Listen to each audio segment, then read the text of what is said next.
শুভ সকাল বন্ধুরা, আপনারা সকলে কেমন আছেন? আশা করি ভালো আছেন, সুস্থ আছেন এবং নিরাপদে আছেন।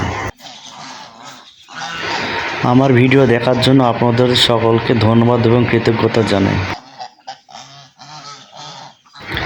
রাজা হাঁসগুলো খাবার খাবে বলে তার গৃহস্থকে প্যাঁক প্যাঁক করে ডাকতে শুরু করেছে।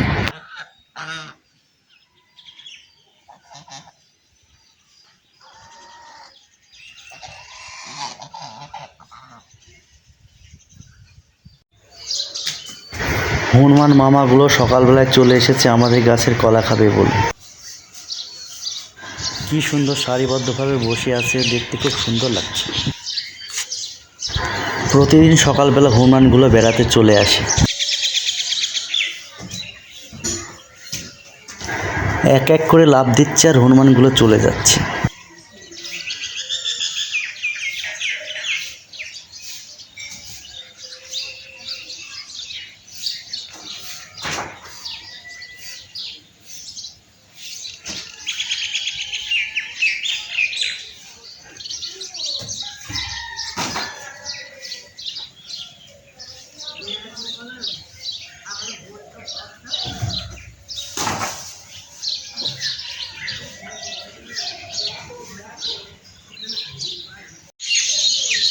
আমাদের গাছের কলার পাতাগুলো খেয়ে সব সাবার করে দিল হনুমানগুলো।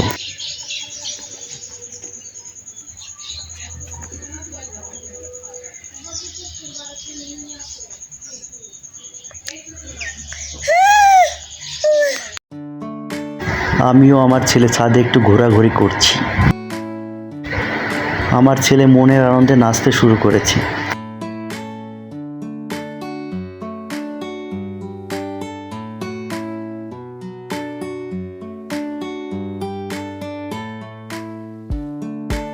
আজকে দুপুরে ছাগলের ভুঁড়ি রান্না হবে, এই জন্য আমার ওয়াইফ ছাগলের ভুঁড়িগুলো ছোট ছোট করে কেটে নিচ্ছে।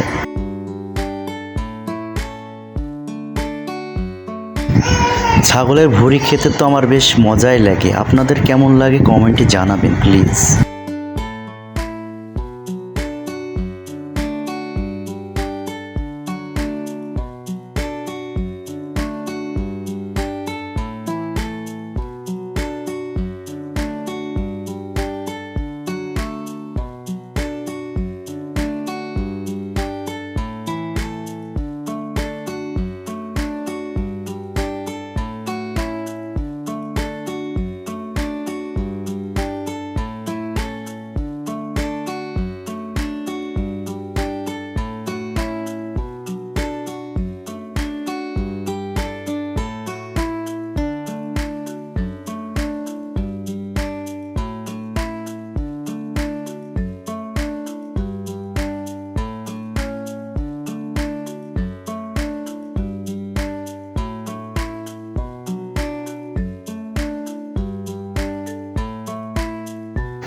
ছাগলের ভুঁড়ি খেতে যেমন মজা লাগে, তেমনি ছাগলের ভুঁড়ি রান্না করার জন্য প্রস্তুত করতে অনেক সময় লাগে।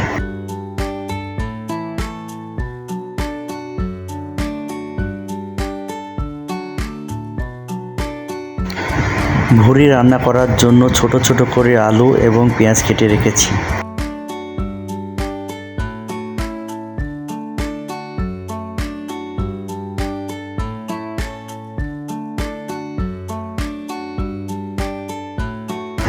ভুঁড়ি রান্না করার জন্য এলাচ, ফল, গোলমরিচ, লং, তেজপাতা, দারচিনি নিয়েছি।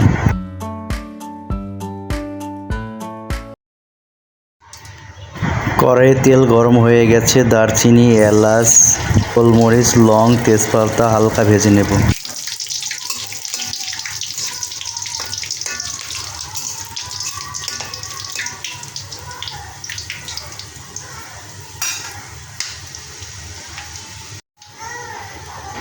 পেঁয়াজগুলো দিয়ে ভালো করে ভেজে নেব।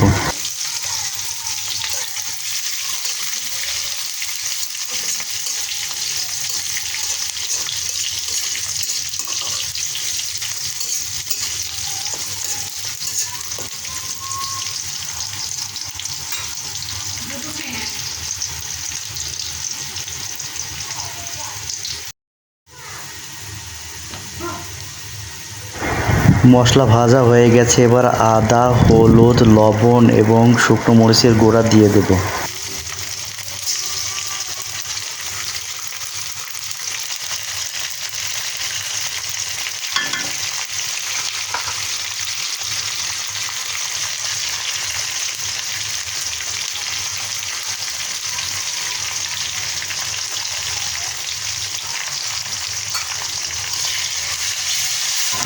মশলাটা ভালো করে নেড়ে নেব।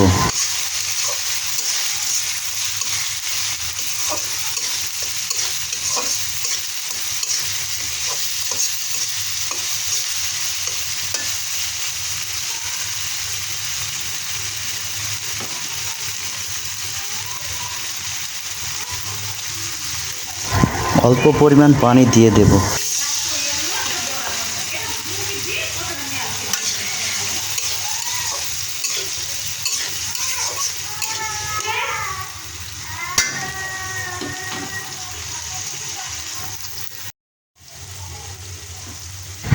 মশলাটা লাল লাল করে কষানো হয়ে গেছে, এবার ভুঁড়ি এবং আলু দিয়ে দেব।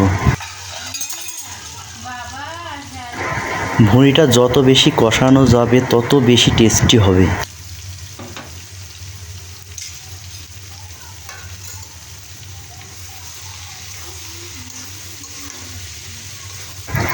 ভালো করে ভুঁড়িটা নেড়ে নেব।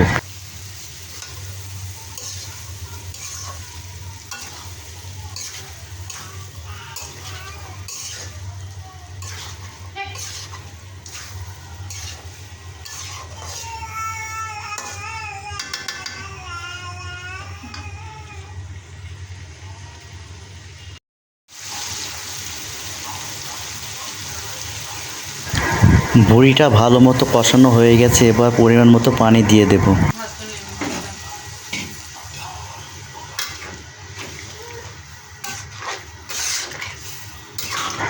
ভালো মতো ভুঁড়িটা নেড়ে নেব।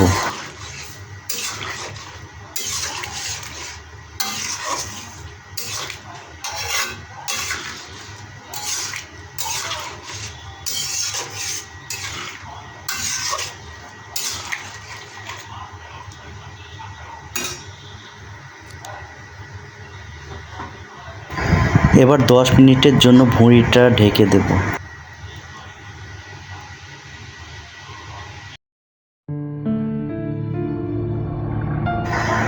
ভুঁড়ি রান্না হয়ে গেছে, এবার জিরার গুঁড়া দিয়ে নামিয়ে নেব। বন্ধুরা, সকলে ভালো থাকেন, সুস্থ থাকেন এই কামনায় করি। আপনাদের কাছে আমার একটাই অনুরোধ, আমার চ্যানেলটি সাবস্ক্রাইব করবেন এবং আমার ভিডিওগুলো লাইক করবেন, শেয়ার করবেন এবং কমেন্ট করবেন। আপনারা আমার পাশে থাকলে আমি সামনের দিকে সাহসের সাথে এগিয়ে যেতে পারবো। আজকের ভিডিওটা এখানেই শেষ করছি, আবার দেখাবে অন্য কোনো ভিডিওতে অন্য কোনো দিন। গুড বাই বন্ধুরা, বাই বাই।